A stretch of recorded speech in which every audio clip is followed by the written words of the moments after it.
जी, अस्सलाम वालेकुम। आज हमने बात करनी थी 7th मंथ ऑफ़ प्रेगनेंसी के ऊपर। तो हमारा जो 7th मंथ ऑफ़ प्रेगनेंसी होता है, उसके बाद थर्ड ट्राइमेस्टर हमारा शुरू हो गया हुआ है। 7th, 8th और 9th मंथ जो होते हैं वो थर्ड ट्राइमेस्टर के अंदर आते हैं। ये बहुत ही इंपॉर्टेंट ट्राइमेस्टर है। बहुत सारी कॉम्प्लिकेशंस इसी ट्राइमेस्टर में होती हैं और जो प्रेगनेंसी का जो बहुत फ्रीक्वेंट मॉनिटरिंग होती है वो भी इसी ट्राइमेस्टर के अंदर रिक्वायर होती है। तो ये जो है वो हम तकरीबन 25 से लेके 30 हफ्ते तक हम इसमें वीक्स में कंक्लूड करते हैं 7th मंथ के अंदर।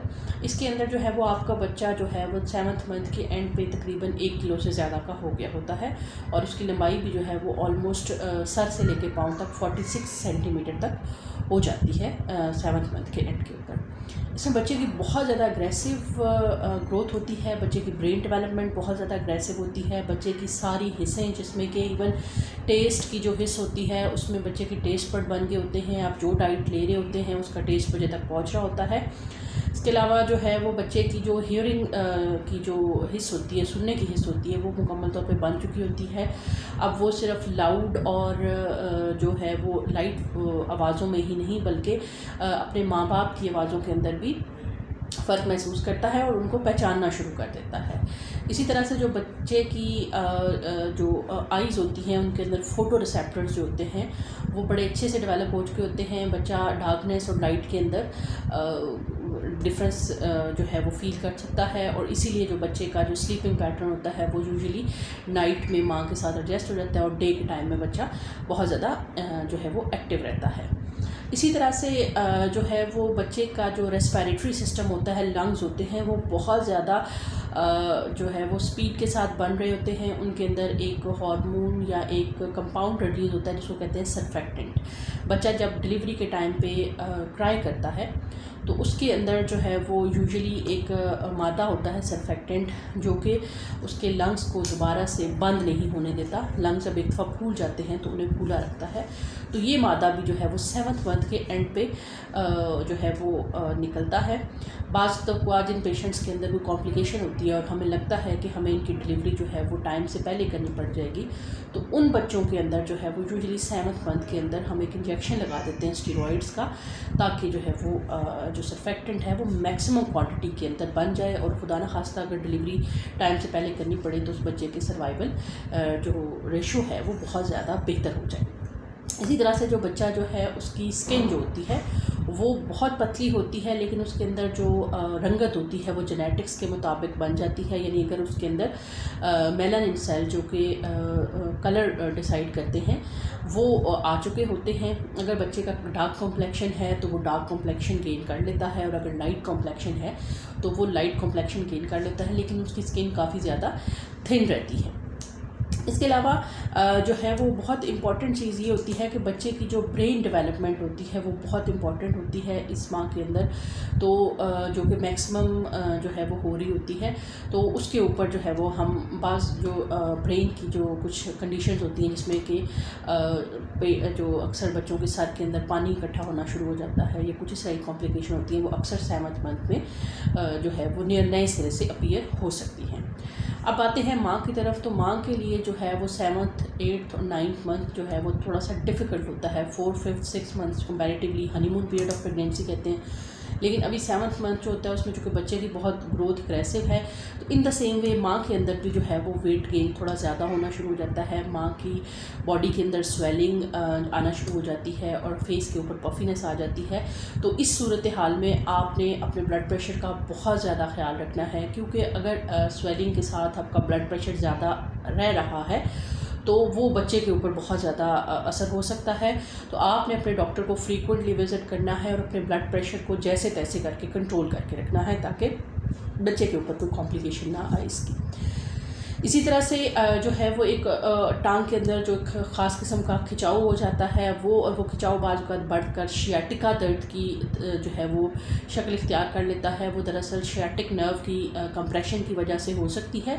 तो वो भी बहुत ज़्यादा दर्द जो है वो खिंचाव या दर्द शूटिंग पेन जो है वो आपको एक टांग के अंदर महसूस हो सकती है। ये यूजुअली राइट साइड पे होती है, क्योंकि नेचुरली यूट्रस का जो टिल्ट होता है ये टुवर्ड्स राइट साइड होता है। इसी तरह से आपके हाथों पाँव के अंदर नमनेस हो सकती है, जिन पेशेंट्स के अंदर स्वेलिंग की ज़्यादा कंप्लेन होती है, क्योंकि उसमें भी क्या होता है कि बहुत ज़्यादा सोजिश की वजह से जो है वो नर्व्स दबना शुरू हो जाती हैं, जिसकी वजह से आपकी पाँव सुन्न हो जाते हैं, हाथ सुन्न हो जाते हैं, और बाज़ औक़ात जो है वो यूरिक एसिड भी आपका ज़्यादा आना शुरू हो जाता है।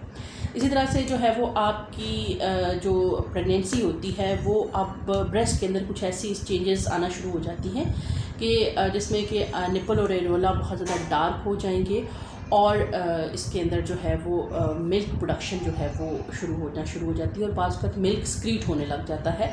वाइट सा मटेरियल आपकी ब्रेस्ट में से स्क्रीट होता है, वो वही चेंजेस होते हैं जो कि बेसिकली मिल्क प्रोड्यूसिंग ग्लैंड्स के अंदर आ रहे होते हैं, और वो मिल्क ही प्रोडक्शन की तरफ जा रहा होता है। आपको बहुत ज़्यादा हार्टबर्न महसूस हो सकता है, यानी कि बहुत ज़्यादा जलन महसूस हो सकती है। इसकी वजह ये होती है कि बच्चे के वेट गेन के साथ यूट्रस ग्रेजुअली ऊपर की तरफ ग्रो कर रही है, जिससे क्या होता है कि आपका जो हार्ट का जो स्टमक का एरिया होता है वहाँ से फूड बहुत जल्दी एम्प्टी नहीं होती है, ज़्यादा देर रहती है, जिसकी वजह से एसिड सिक्रीशन रहती है, और आपके मैदे के अंदर जो है वो ज़ख्म या जलन का एहसास हो सकता है। इसी तरह से कुछ मरीज़ों को कॉन्स्टिपेशन का प्रॉब्लम हो जाता है, और बाज़ वक़्त इवन हेमरॉइड्स का मसला, बवासीर का मसला भी 7वें, 8वें और 9वें महीने में शुरू हो सकता है। अच्छा, इसमें जो बच्चे की मूवमेंट है ना, वो अब पूरी फ्लिपिंग या रोलिंग मूवमेंट नहीं रहेगी, बल्कि सिर्फ किक्स होंगे, जो कि जिस पे अक्सर मरीज़ परेशान हो जाते हैं कि जी पहले जैसे मूवमेंट होती थी वैसे नहीं हो रही। तो अब ये आपने बात याद रखनी है कि अब बच्चा प्रॉपरली जो है वो फ्लिप नहीं करेगा, रोल नहीं करेगा, बल्कि क्या होगा कि बच्चा आपका जो है वो एक ख़ास पोजीशन के अंदर जो है वो फिक्स होना शुरू हो जाता है, और बहुत रेयरली होता है कि वो अपनी वो पोजीशन जो है वो चेंज करे।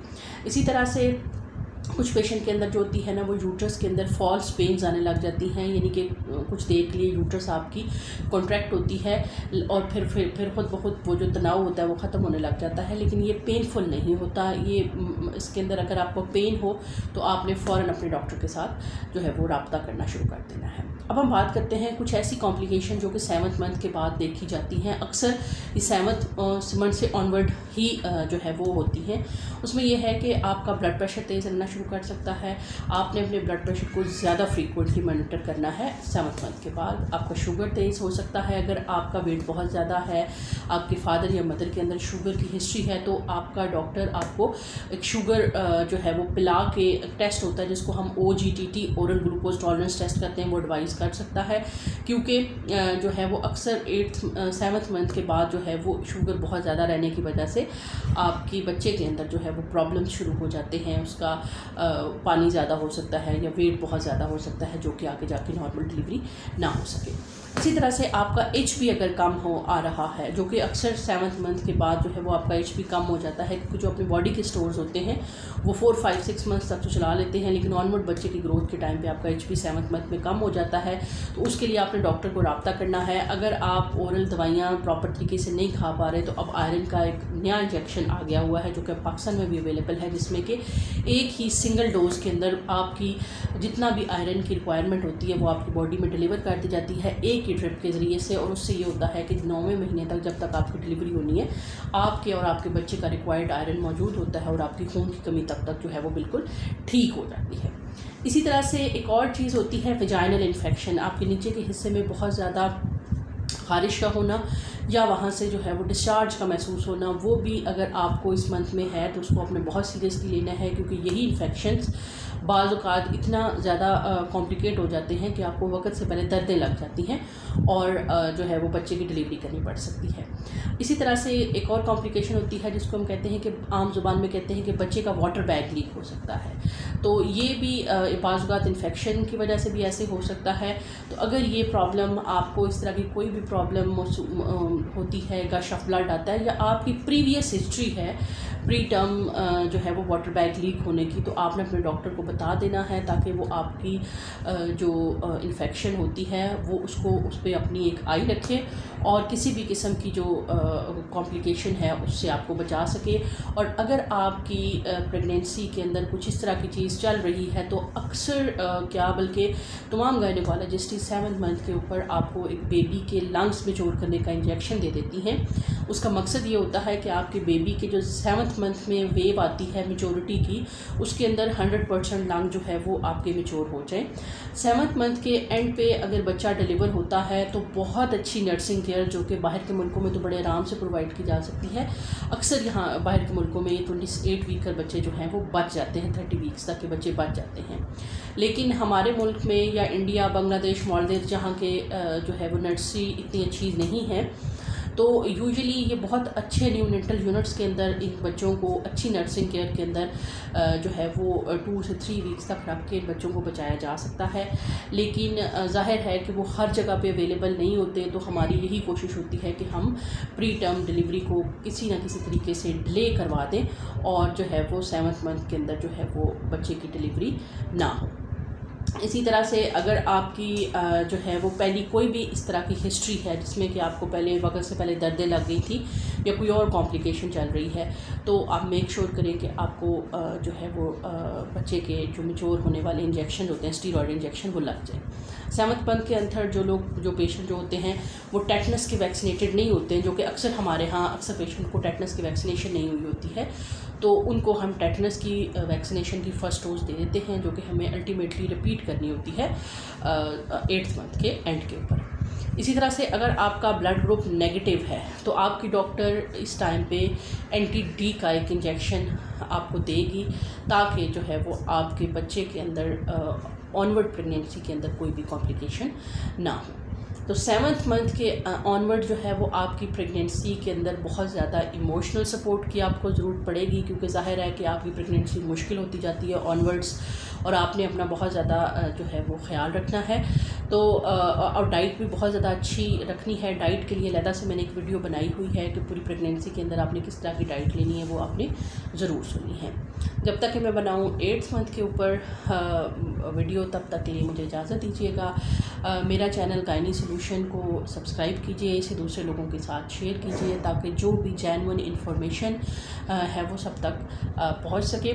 और 7th मंथ के बारे में आपके कोई भी क्वेरीज़ या कमेंट्स हों तो वो आप मेरे साथ शेयर करें, मुझे कमेंट्स में बताएं, ताकि मेरी IT की जो टीम है वो मेरे तक आपकी क्वेरीज़ लेके आए, तो मैं इंशाल्लाह उनको ज़रूर आंसर करूँगी। तब तक के लिए इजाज़त दीजिए। अल्लाह हाफ़िज़।